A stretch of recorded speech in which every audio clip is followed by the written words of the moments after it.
मोदी जी की माँ तो है नहीं, स्वर्गवास हो गई, अब उनको इस तरीके की मैं कह रहा हूँ जिसने भी गाली दी उसे तुरंत चौराहे पे फांसी लगवाई जाए। प्रधानमंत्री ऐसा करेंगे या नीतीश कुमार जी ऐसा करेंगे या भारतीय जनता पार्टी धरने पे? मैं कहता रहा हूँ जिसने भी गाली दी, किसी को भी गाली दी, उसको तुरंत फांसी पे लटकाया जाए। प्रधानमंत्री जी को माँ की गाली अगर किसी ने दी है तो बहुत गलत किया, सर्वनाक है। लेकिन सर्वनाक तो वो भी था जो प्रधानमंत्री जी ने अपनी माँ को 4,000 रुपए के लिए लाइन में खड़ा कर दिया। बिहार में किसी की माँ को कोई गाली नहीं दे सकता, उत्तर प्रदेश में किसी की माँ को कोई गाली नहीं दे सकता। हाँ, भारतीय जनता पार्टी के वाले कभी भी किसी को गाली दिलवा सकते हैं, किसी का चीर हरण कर सकते हैं, किसी को जर्सी गाय बोल सकते हैं, किसी को 50 करोड़ की गर्लफ्रेंड बोल सकते हैं। मैं ये कह रहा हूँ कि जिस आदमी ने गाली दी उसका डाटा निकालो और उसे पकड़ लिया पुलिस ने। अब तक उजागर क्यों नहीं किया, मीडिया के सामने क्यों नहीं लाया गया वो किस पार्टी का आदमी है, उस किस पार्टी का आदमी है, किससे प्रभावित है और क्यों गाली दी उसने और किसने दिलवाई, क्यों नहीं उसको डिक्लेयर किया जाता? क्या लग रहा है, भाजपा कार्यकर्ताओं ने बिहार में कांग्रेस दफ्तर पर तोड़फोड़ करी और कहा है कि मोदी जी की मां को गाली दी? नहीं, भाजपा ने तोड़फोड़ करी तो भाजपा का तो काम ही तोड़फोड़ करना है, चाहे वो सरकार की तोड़फोड़ करना हो, चाहे वो किसी गरीब का मकान तोड़फोड़ करना हो, चाहे किसी का कार्यालय तोड़फोड़ करना हो। रही बात गाली की, तो गाली बीजेपी के कार्यकर्ता ने दी और वो प्रधानमंत्री जी से सीखी है उसने। तो जाहिर सी बात है कि गाली जब प्रधानमंत्री जी अगर गाली किसी की माँ को देंगे, किसी की बहन को देंगे, किसी की बेटी को देंगे, तो उनके जो कार्यकर्ता हैं और जो उनके मानने वाले और उनको जो समझने वाले हैं वही करेंगे जो प्रधानमंत्री जी करते हैं। लेकिन इस बात को लेकर मोदी जी खुद भावुक हो गए, बोले मेरी माँ को गाली दी। ये मोदी जी को अगर बात करें तो मोदी जी नेता अच्छे हैं या नहीं है ये तो देश नहीं जान पाया, लेकिन एक्टर बहुत अच्छे हैं। अगर उन्हें किसी फिल्म में लिया जाता तो मुझे लगता है कि वो सुपर डुपर सुपर स्टार होते।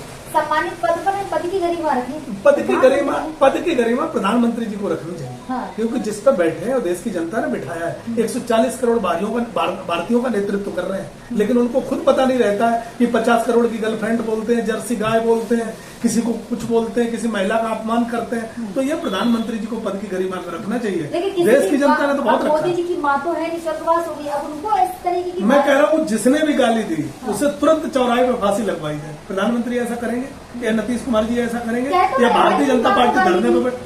मैं कहता रहा हूँ जिसने भी गाली दी, किसी को भी गाली दी, उसको तुरंत फांसी पे लटकाया जाए। क्या प्रधानमंत्री जी के यहाँ से ऐसा कोई रूल रेगुलेशन, ईडी, सीबीआई या कुछ ऐसा कोई यंत्र उसके लिए या कोई संस्था काम करेगी जो उस पर फांसी पे लटकाया जाए? नहीं, क्योंकि प्रधानमंत्री जी को वोट चोर कहा गया है तो प्रधानमंत्री जी ने उसका एक विकल्प ढूंढ लिया है कि हमारी माँ को गाली दी।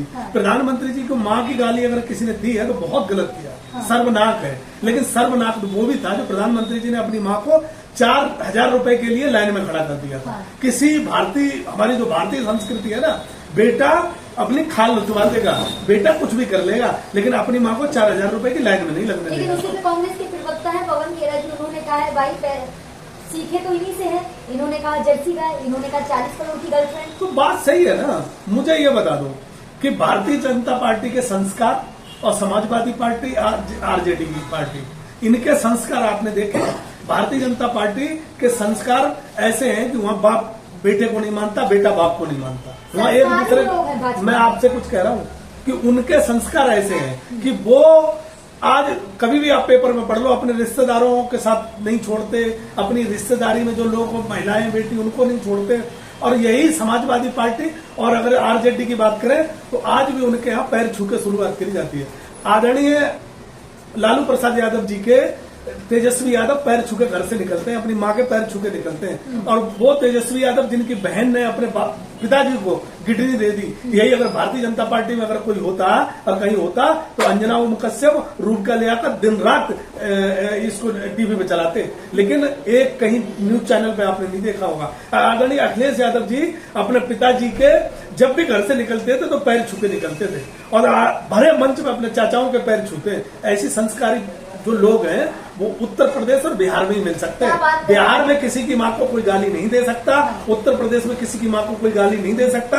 हाँ, भारतीय जनता पार्टी के वाले कभी भी किसी को गाली दिलवा सकते हैं, किसी का चीर हरण कर सकते हैं, किसी को जर्सी गाय बोल सकते हैं, किसी को 50 करोड़ की गर्लफ्रेंड बोल सकते हैं। उनके लिए सब ठीक है, वो जो करना चाहते हैं कर सकते हैं।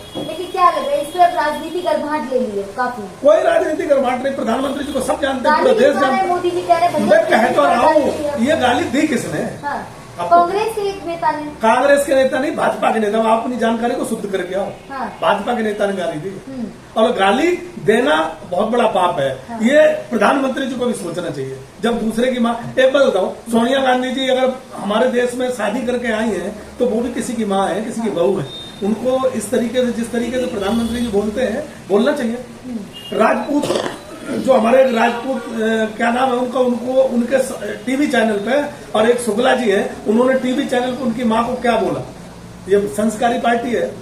ये हर रोज अखिलेश यादव जी की पत्नी जी को, अखिलेश यादव जी के बच्चों को क्या क्या नहीं बोला गया। ये भारतीय जनता पार्टी के संस्कार है। लालू प्रसाद जी को, राबड़ी जी को क्या नहीं बोला गया। ये भारतीय जनता पार्टी के सरकार है। और प्रधानमंत्री क्या लगता है कि अगर अपनी माँ को कोई गाली दिलवा लेता है खुद, तो ये अगर कहीं कोई हो सकता है तो भारतीय जनता पार्टी का। कहना क्या चाहते हैं, मोदी जी ने करवाया है?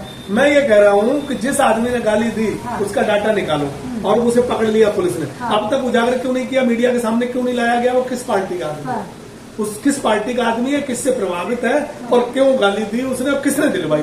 क्यों नहीं उसको डिक्लेयर किया जाता? रैली में मोदी जी भावुक होकर और बोले कि मुझे इतनी बार गाली दी, मेरी भावुक वो पहली बार हुए, भावुक तो हर बार होते माँ को लेकर भावुक। मैं ये कह रहा हूँ, जब सिंदूर बांट रहे थे बिहार में तब भी भावुक हुए थे। हाँ। जब 15 लाख रुपए बांट रहे थे, जब उन्हें बेटी पढ़ाओ, बेटी बचाओ, बेटी बचाओ का नारा दे रहे थे, तब भी भावुक थे। कोई जो जिस चीज में वो भावुक हुए, जब हमारे सेना के जवान शहीद हुए थे तब भी भावुक हुए थे। जब वो भावुक हुए तब देश का बड़ा नुकसान हुआ।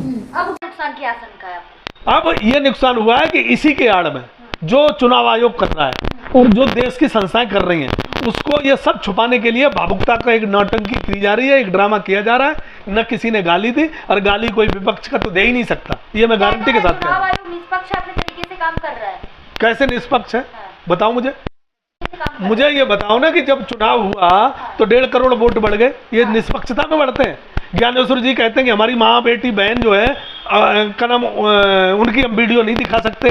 तो मुझे ये बताओ कि उनकी, मैं ये कह रहा हूँ, उनकी बेटियां सर्विस कर रही, खुशी है, अच्छी बात है, नौकरी कर रही हैं, अच्छे अच्छे पदों पे है, लेकिन वो भी बेटियां सीट पे तो बैठती हैं। तो ये भी एक संवैधानिक चीज है। कोई वोट डालने जाता है जब हमारे देश की, अरे महिलाओं के लिए क्या प्राइवेसी है? महिलाएं हमारे देश की आज कहाँ नहीं है, कहाँ नहीं है। उनको देखने का नजरिया साफ होना चाहिए, उनको सोचने के लिए बुद्धि साफ चाहिए, उनको जो जिस चश्मे से आप लोग देखते हो उससे नहीं देखना चाहिए। लेकिन हमारे देश की महिलाएं आज कहाँ नहीं है, हमारे देश की बेटियां कहाँ नहीं है आज। उनको, उनके प्रति जो सोच है और चश्मा है वो बदल दो। अब जो लोग आगे आ रहे हैं, जो लोग समाज को बढ़ा रहे हैं, उनमें बेटियों की बराबर की हिस्सेदारी है। ये सब सिंपैथी वोट के लिए किया गया है? बिल्कुल 100%। प्रधानमंत्री जी सिंपैथी कार्ड खेल रहे हैं। हाँ। और अपनी माँ को बदनाम करवा रहे हैं खामोखाई का। किसी ने कोई गाली नहीं दी, और गाली दी तो उसके ऊपर कानूनी कार्रवाई होनी चाहिए, उसके ऊपर जो सजाएं बनती है वो होनी चाहिए।